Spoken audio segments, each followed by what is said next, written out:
السلام علیکم، میں امداد شمرو۔ کس بغیرت نے تمہیں لگایا ہے؟ یہ حرکتیں ہیں تمہاری کرنے والی۔ یہ وہ جملے ہیں جس نے کل سے پاکستان کے سماج میں، معاشرے میں ہنگامہ، بھونچال برپا کر رکھا ہے کہ ہمارے بڑے جو سیاستدان ہوتے ہیں، جو وزیر مشیر ہوتے ہیں، ان کے اخلاق کا معیار یہ بھی ہو سکتا ہے کہ وہ ایک جونیئر، ایک نوجوان اسسٹنٹ کمشنر، اور وہ بھی لڑکی، خاتون، اس کے ساتھ اس طرح مخاطب ہو۔ فردوس عاشق اعوان کا انداز یہی ہے، وہ اسی انداز کی وجہ سے جانی پہچانی جاتی ہیں۔ جو لوگ ان کو جانتے ہیں وہ اسی طرح پیش آتی ہیں لوگوں کے ساتھ، لیکن عوامی مقام پر ایک سرکاری افسر کو اس طرح ہراس کرنا، اس طرح گالیاں دینا، یہ کہاں کی عوامی نمائندگی ہے؟ یہ کہاں کا اختیار ہے حکومت کا؟ میں جب یہ سن رہا تھا کل سے، جیسے یہ ویڈیو وائرل ہوئی ٹویٹر پر، سوشل میڈیا پر، میں نے شیئر نہیں کی۔ پتہ نہیں کیوں نہیں کی۔ مطلب کیا بندہ، وہ کہتے ہیں نا کہ مطلب کیچڑ میں کتنا ایک بندہ وہ جتنا پتھر پھینکے اتنا اپنے اوپر گند آتا ہے۔ تو یہ شاید سوچ کر یہ کہیں لاشعور میں چیز ہوگی کہ کیا کیا بندہ کرے اس حکمران ٹولے کے متعلق۔ لیکن میں سوچتا رہا کہ یہ لب و لہجہ فردوس عاشق اعوان کا پیپلز پارٹی کے زمانے میں کیوں نہیں تھا؟ تب بھی وہ وزیر تھی، تب زیادہ تگڑی وزیر تھی، تب زیادہ بااختیار وزیر تھی، وزیر اطلاعات تھیں، اور وہ جو تھی ڈرگ ریگولیٹری والی وزارت ہے اس کی وزیر تھیں۔ تب وہ پبلکلی اس طرح بیہیو نہیں کرتی تھیں، بند کمروں میں سنا ہے تب بھی کیا کرتی تھیں، لیکن اب وہ کیوں کر رہی ہیں؟ تو مجھے جواب آیا کہ میں نہیں بول دی لوگوں، میرے وچ میرا کپتان بول دا۔ یہ گانا ہے، میں گانا اس کو اس حوالے سے نہیں لے رہا، ظاہر ہے۔ مسئلہ یہ ہے کہ عمران خان صاحب کا انداز گفتگو، انداز بیان ریفلیکٹ کرتا ہے پوری کی پوری پی ٹی آئی پر، پوری کی پوری حکومت پر۔ عمران خان صاحب جب اپوزیشن میں تھے، جب کنٹینر پہ ہوتے تھے، جب تقریریں کیا کرتے تھے، یا اب بھی جب وہ بند کمروں میں بات کرتے ہیں، تو ان کا لب و لہجہ ظاہر ہے ہمارے ساتھ، آپ کے ساتھ، یا پبلک میں اب جو قوم سے ٹی وی پر خطاب کرتے ہیں اس میں ان کا لب و لہجہ یہ نہیں ہوتا، لیکن پارٹی میٹنگز میں یا بند کمروں کی ملاقاتوں میں ان کا لب و لہجہ کچھ اور ہوتا ہے۔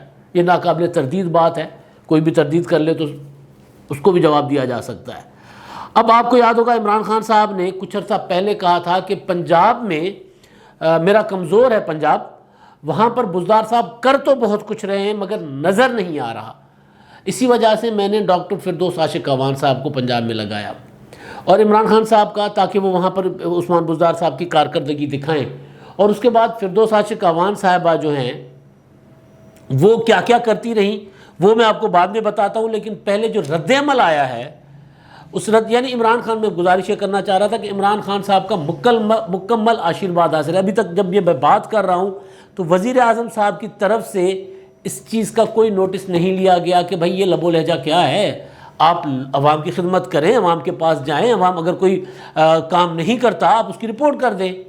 اب یہ جو لفظ ہے کس بغیرت نے آپ کو لگایا ہے، اس سے پہلے کا جملے سارے کہاں ہیں آپ، اور یہ آپ کوئی آسمان سے اتری ہیں، اور آپ تنخواہ لیتی ہیں، میں تنخواہ نہیں لیتی ہوں، اور آپ کوئی الگ مر نہیں جائیں گی لوگ یہاں پہ بھیڑ میں، یہ اس طرح کا وہ جو اسسٹنٹ کمشنر ہے سونیا صدف صاحبہ، ان کے متعلق وہ ان کو وہاں پر ڈانٹ ڈپٹ کر رہی ہیں، اور وہ کہہ رہی ہیں کہ میڈم یہ بات آرام سے بھی ہو سکتی ہے، میں پہلے بھی ہو کے گئی ہوں، اور آپ اس طرح بات نہ کریں۔ تو اس پر وہ کہتی ہیں کہ تمہاری حرکتیں کرنے والی کس بغیرت نے تمہیں لگایا۔ میں سوچ رہا تھا کہ بغیرت کون ہوگے، مطلب معافی چاہتا ہوں، میں بار بار یہ لفظ استعمال کر رہا ہوں، لیکن میں نے جیسے کہا نا کہ کل سے میں اس کو ٹویٹ تک نہیں کر رہا تھا، اس کو شیئر نہیں کر رہا تھا کہ شرم آ رہی تھی، لیکن کیونکہ چیز اتنی پبلک ہو چکی، اتنی وائرل ہو چکی ہے، اور کرنے والی جو ہیں وہ اس کا دفاع کر رہی ہیں۔ رانا ثناءاللہ صاحب کی پریس کانفرنس جس میں وہ بیوروکریسی کو اور پولیس کو کہہ رہے ہیں کہ اگر ہمارے کارکنوں کو کچھ کیا ہے، ہمارے ساتھ کچھ ہوا تو پھر دیکھ لیں گے تم لوگوں کو، وغیرہ وغیرہ، تو اس کا دفاع اس کی آڑ میں چھپنے کی کوشش کر رہی ہیں۔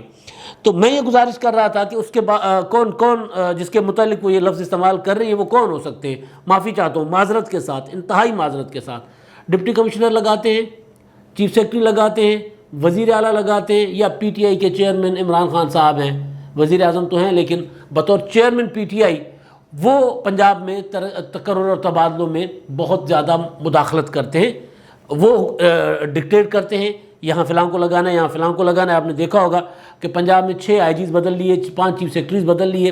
تو میں سوچ رہا ہوں کہ فردوس عاشق اعوان کا یہ جملہ کس پہ جائے گا، اور چیف سیکرٹری پنجاب نے مذمت کی ہے. ظاہر ہے انہوں نے لگایا ہے نا, ان کو انسٹرکشن وزیر اعظم نے دیں, وزیر اعلیٰ نے دیں, کسی اور نے دیں, کہیں سے بھی ان کو آیا کہ جناب ان کو لگا دو, یا انہوں نے اپنے ایک جو ہے رولز کے مطابق, اپنے ایک طے شدہ پروسیجر کے مطابق وہ جس طرح بیوروکریسی لگاتے انہوں نے لگا دی ہوگی. اسسٹنٹ کمشنر سونیا صدف صاحبہ کو وہاں پہ سیالکوٹ میں لگا دیا ہوگا, ان کا تقرر کر دیا ہوگا. تو اب وہ اس پر چیف سیکرٹری صاحب نے مذمت کی ہے.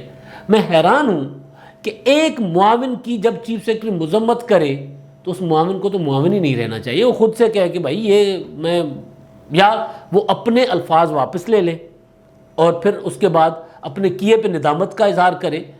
ورنہ پھر اس طرح کی جو نندا, اس طرح کی جو مذمت ہوتی ہے, اگر چیف سیکرٹری پنجاب کر رہے ہیں تو پھر چاہیے فردوس عاشق اعوان صاحب کو کاغذ قلم اٹھائیں, استعفیٰ لکھیں, ایک استعفیٰ دے دیں, اپنا بھیج دیں بزدار صاحب کو دے دیں, اور ایک عمران خان صاحب کو بھیج دیں لکھ کر ایک کاپی کہ جی میں دیکھو کام کر رہی تھی اور آپ کے چیف سیکرٹری جو ہے نا میرے کام میں مداخلت کر رہے ہیں, تو لہٰذا میں کام نہیں کروں گی. یا تو دوسرا طریقہ یہ ہے, اگر آپ نے ٹھیک کیا ہے, آپ نے اگر ٹھیک کیا تو آپ کی مذمت ہو رہی ہے, مذمت کریں چیف سیکرٹری, ایک بیوروکریٹ, پنجاب کے صوبہ انتظامیہ کے سربراہ, اور آپ نے ان کی ایک انتظامیہ کی ایک افسر کو گالیاں دی ہیں. تو بہرحال اب میں سوچ رہا ہوں پتہ نہیں کس کو کہا ہے انہوں نے بغیرت. معافی چاہتا ہوں, بار بار میں معافی چاہتا ہوں. اچھا, اس میں اب جو سب سے پہلا ریئیکشن آیا, باقی مریم نواز صاحبہ کو تو آیا, دوسروں کا بھی آیا, لیکن عثمان ڈار صاحب جو ہیں, جو وہاں پر سیالکوٹ میں فردوس عاشق اعوان صاحب کے مخالف گروپ کے سمجھے جاتے ہیں, لیکن اس اسٹیٹمنٹ کو میں اصولی بیان سمجھتا ہوں.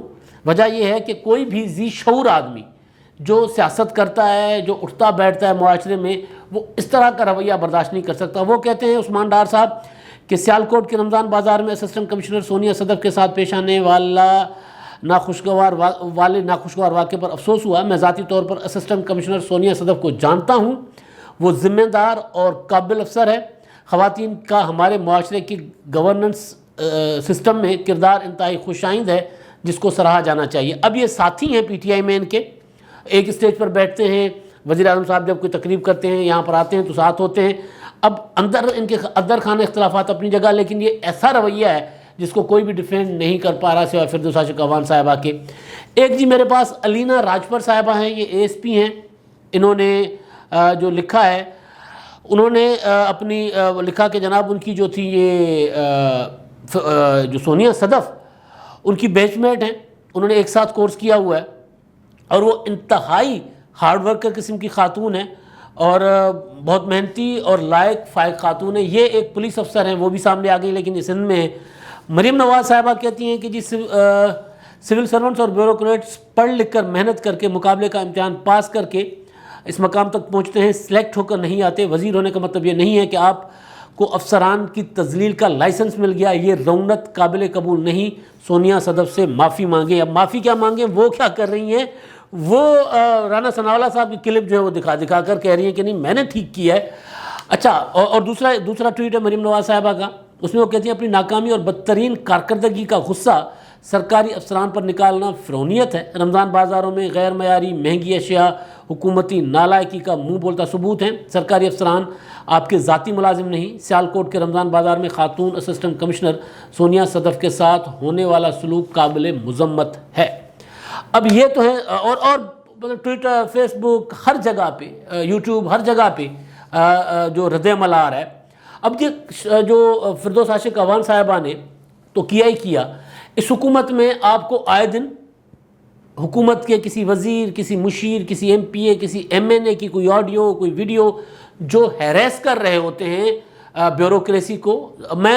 اچھا, یہ ایک الگ معاملہ ہے کہ بیوروکریسی جو ہے پاکستان کی, وہ جو بابو کلچر ہے وہ بھی کوئی اچھا نہیں ہے, لیکن مسئلہ یہ ہے کہ اس کو ڈیل کرنے کا طریقہ ہوتا ہے. اس کو طریقہ یہ نہیں ہے کہ آپ ایک خاتون جو نوجوان اسسٹنٹ کمشنر ہیں اس کو آپ گالیاں دیں, یا کسی کو بھی فون اٹھا کر, تو شمشان بخاری سے لے کر نہ جانے کیا کیا جو مداخلتیں اس حکومت. عمران خان صاحب نے کہا تھا نا کہ مداخلت سیاسی مداخلت نہیں ہونی چاہیے, سسٹم آٹو پہ لگا ہونا چاہیے.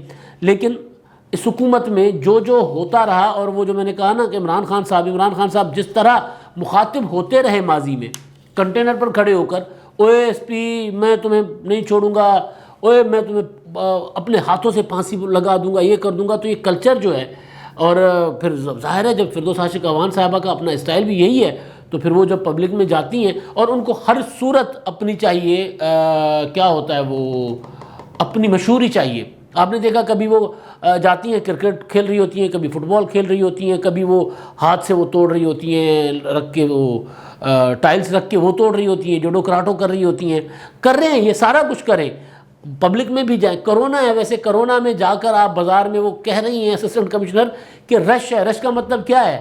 رش کا مطلب یہ ہے کہ میں بطور اسسٹنٹ کمشنر اس چیز کی پابند ہوں کہ میں لوگوں کے کم از کم اجتماعات کرواؤں, کم از کم لوگوں کو اکٹھا ہونے دوں. اسی وجہ سے اور فردوس ہاشم قوان صاحبہ ایک پورا میڈیا کا اور لاؤ لشکر لے کر کرونا کے زمانے میں وہ بازاروں میں پھر رہی ہیں, تو اس کو اگر اسسٹنٹ کمشنر یہ کہے کہ میں مطلب اس کا مطلب ہے کہ وہ ٹھیک تھی. باقی چیزیں ہو سکتی ہیں, کوتاہیاں ہوتی ہیں, آپ لکھ کے بھیج دیں, آپ چیف سیکرٹری کو لکھ کر بھیج دیتی, سی ایم کو لکھ کر بھیج دیتی کہ بھئی آپ کے اسسٹنٹ کمشنر ٹھیک کام نہیں کر رہی. وہاں پر کھڑے کھڑے گالیاں نکالنا اسسٹنٹ کمشنر کو کیا فرق پڑا؟ پورا پاکستان اس کے ساتھ کھڑا ہوا ہے, ان کے ساتھ کھڑا ہوا ہے, وہ سونیا صدف صاحبہ کے ساتھ. آپ ایک عوامی نمائندہ حکومت جس کو آپ کہتی ہیں, آپ اس کی نمائندہ ہیں کیونکہ عوام نے تو آپ کو ووٹ نہیں کیا تھا, آپ وہاں ہار گئی تھی, تو آپ کے ساتھ تو کوئی نہیں کھڑا ہوا, آپ کی اپنی حکومت بھی نہیں کھڑی ہوئی.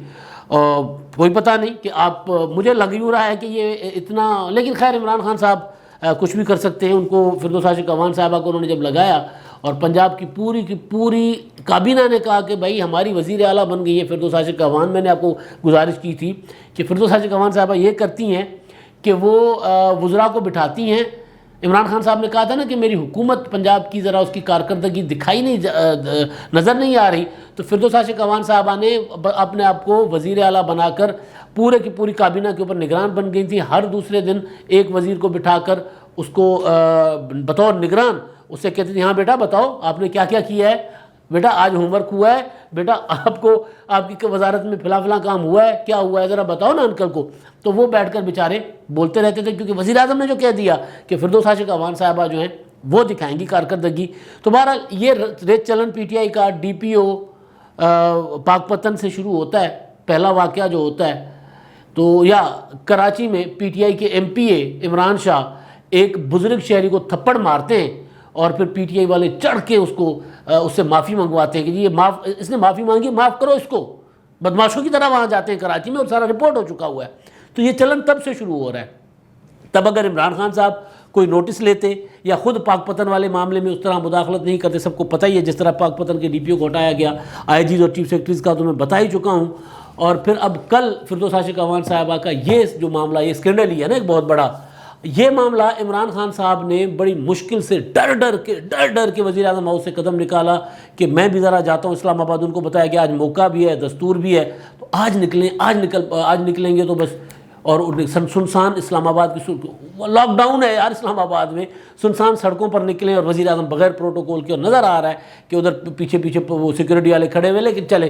اور عمران خان صاحب کیونکہ اسلام آباد میں نکلے تو بزدار صاحب لاہور میں نکل پڑے, وہ بھی شہنشاہ بن گئے, امیتابھ بچن بن گئے شہنشاہ فلم والے, وہ بھی نکل پڑے. اور ادھر فردوس ہاشم قوان صاحبہ نکلیں تو اب حکومت کے پاس کوئی وہ نہیں ہے, اس کا دفاع کرنے کا حکومت کے پاس نہیں ہے. یعنی عمران خان صاحب نے کل کوئی قوم کو دکھانے کی کوشش کی کہ میں بھی اچھا کام کر سکتا ہوں, تو قوم نے بتا دیا نہیں, آپ غلطیاں کرنے کے بعد سوچتے ہیں. اور فردوس ہاشم قوان صاحبہ کو معاون لگا کر آپ نے غلطی کی, اب اس پر بھی ذرا سوچئے گا. اب جناب آخر میں ہمارے جو مہربان اپنے آراء سے آگاہ کرتے ہیں, فیصل شاہد صاحب ہیں, انہوں نے ایک ویڈیو پر کمنٹ کیا ہے کہ نواز شریف صاحب سندھ کی سیاست میں کبھی بھی دلچسپی نہیں لیتے. یہ تو میرا اپنا پرسنل تجربہ ہے جی. میں نے میاں نواز شریف صاحب کو ذاتی طور پر بھی 2007 کے بعد جب وہ پاکستان آئے تھے اس کے بعد کئی ملاقاتوں میں نے خود کہا تھا کہ میاں صاحب سندھ میں آپ وہاں پر ویکیوم ہے, پیپلز پارٹی ایک جماعت ہے, اس کا کوئی متبادل نہیں ہے, اور سندھ میں جب تک متبادل نہیں ہوگا, سندھ کے عوام کا بھلا نہیں ہوگا, تو آپ سندھ کی طرف جائیں. تو پھر میاں صاحبان کے کچھ مشیروں نے مجھے بتایا کہ جی میاں صاحب اس لیے سندھ کی طرف نہیں جاتے کہ کہیں پیپلز پارٹی پنجاب میں نہ آ جائے. پیپلز پارٹی تو اس قابل نہیں رہی میرا خیال ہے ابھی تک کہ پنجاب میں آ جائے. میاں نواز شریف صاحب کے لیے وہ مریم نواز صاحبہ نے اور میاں صاحب نے بیانیہ بنایا تھا, میں پہلے بھی کہہ چکا ہوں کہ سندھ میں بہت زیادہ لوگ چاہتے ہیں کہ میاں نواز شریف صاحب سندھ میں آ کر وہاں پر اپنی تنظیم سازی بھی کریں, سیاست بھی کریں, تو ان کو پذیرائی ملے گی, لیکن ان کا انٹرسٹ نہیں ہے. یہ بات بالکل ٹھیک ہے. شوکت علی صاحب ہیں, وہ کہتے ہیں کہ کراچی میں دھاندلی نہیں دھاندلا کیا گیا ہے. اب کیونکہ کل بھی میں نے گزارش کی تھی کہ میں یہ نہیں کہہ رہا کہ دھاندلی نہیں ہوئی، میں یہ نہیں کہہ رہا کہ مسلم لیگ نون کا موقف غلط ہے، میں یہ نہیں کہہ رہا کہ پیپلز پارٹی جو کہہ رہی ہے ٹھیک کہہ رہی ہے، میں صرف یہ کہہ رہا ہوں کہ مسلم لیگ نون نے اپنی تنظیمی کمزوریوں کی وجہ سے یا اپنی پلاننگ کی وجہ سے مسلم لیگ نون وہاں پر بہت کمزور رہی. باقی الیکشن کمیشن میں کل ہیئرنگ ہے، اس کے بعد پتہ چل جائے گا کیا ہونے جا رہا ہے. ضیاء جمیل صاحب ہیں، وہ کہتے ہیں آپ غلط سمجھ رہے ہیں، وزیر اعظم صاحب یہ دیکھنے گئے تھے کہ ملک میں کوئی چیز سستی تو نہیں رہ گئی، اور اگر رہ گئی ہے تو اس کا بھی سدباب کیا جائے. یعنی یہ بڑی کمال بات کر رہے ہیں، جو بات ہمارے ذہن میں نہیں آئی تھی. ضیاء جمیل صاحب دور کی نکال کر لائے کہ خان صاحب کو حسرت نہ رہ جائے کہ کوئی وہ گئے تھے نا جس اس پہ ریڑے پہ ٹھیلے پہ، اس ٹھیلے پہ پڑے ہوئے تھے، کنو شنو پڑے ہوئے تھے، اور کوئی نہ گاہک تھا نہ بیچنے والا تھا، ہر طرف سناٹا تھا. مطلب کمال تھا نا کہ کوئی نظر ہی نہیں آ رہا. ایسے بازار میں گئے ہیں خان صاحب، ایسی جگہ پر گئے ہیں کہ جہاں پہ نہ خریدار نہ بیچنے والا. اور عمران خان صاحب یوں وہ کل کسی نے کہا تھا نا گواچی گا، تو اس کی طرح پھر رہے تھے، ادھر ادھر دیکھ رہے تھے، اور کبھی گھوم کے ماڈلنگ کر کے وہ اپنا سین بنا رہے تھے پارک میں. تو بات مجھے لگ رہا ہے کہ کہیں یہ بات ضیاء جمیل صاحب کی ٹھیک نہ ہو کہ کوئی چیز صحیح رہ تو نہیں گئی، غلطی تو نہیں ہو گئی، تاکہ پھر نہ سوچنا رہ جائے کہ کوئی چیز سوچتا رہ جاؤں کہ مجھ سے کوئی چیز اور سستی رہ گئی. مہنگی کرنی تھی میں نے، تو ہر چیز کو اوپر اٹھانا تھا نا. خان صاحب نے میں معیشت کو اٹھا دوں گا، پاکستان اٹھ جائے گا. اب معیشت اٹھ رہی ہے نہیں اٹھ رہی، پاکستان اٹھ رہا ہے نہیں اٹھ رہا، قیمتیں ضرور اٹھ رہی ہیں. اب تک کے لیے اتنا ہی. اللہ حافظ.